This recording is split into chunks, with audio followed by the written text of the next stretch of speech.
Good afternoon. My name is Bianca Johnson, and today I will be presenting on the grand challenge of ending homelessness. I read an article about this issue, and it was also titled The Grand Challenges of Ending Homelessness. I chose this article, and I think that it's important for social workers to be aware of this because nowadays we don't have to go far before we come across a homeless individual. We don't have to leave our communities. We don't have to leave our city. We don't have to leave our state before we come in contact or see a homeless individual. They're everywhere. And once you see these individuals and you see them day in and day out, it puts things in a different perspective. And as social workers who always says, I want to help, we should try to figure out how we can move forward to overcome homelessness for individuals. The article talks about different subpopulations that are being affected by homelessness. One of the major subpopulations it talks about is our veterans. And as a intern at the Dorm VA, in the homeless clinic, I see this issue. Now, the article did mention that the Department of Defense and the Veteran Affairs have some of the best programs and initiatives to help end homelessness. But if that is the case, why are veterans still coming in looking for a place to stay? So it rises the question to make me wonder, are we doing what is best for this population?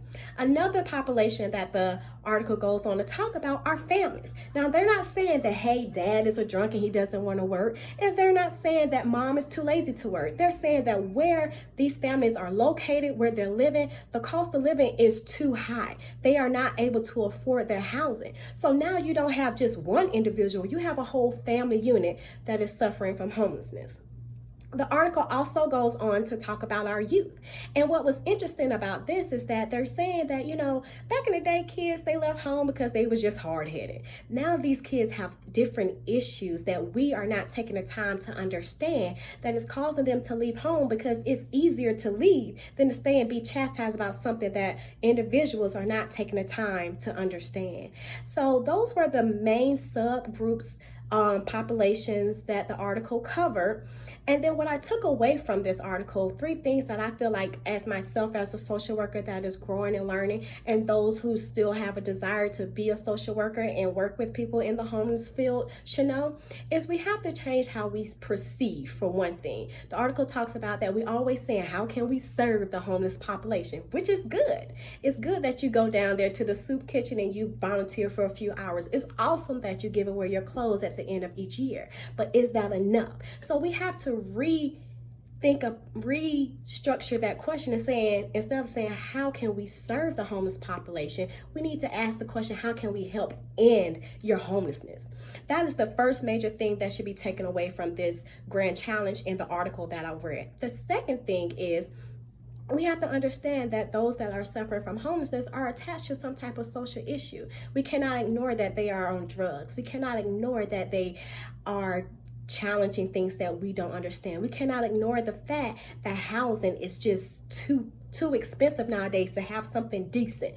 And in order for us to end their homelessness, we have to understand the social issues that they are trying to overcome. And the last thing that I wanted to mention as far as understanding and moving forward, as far as a key lesson from this article, is we have to understand the funding.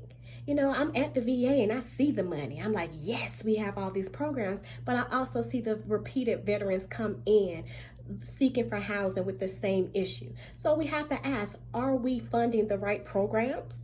Are we funding them in the right way?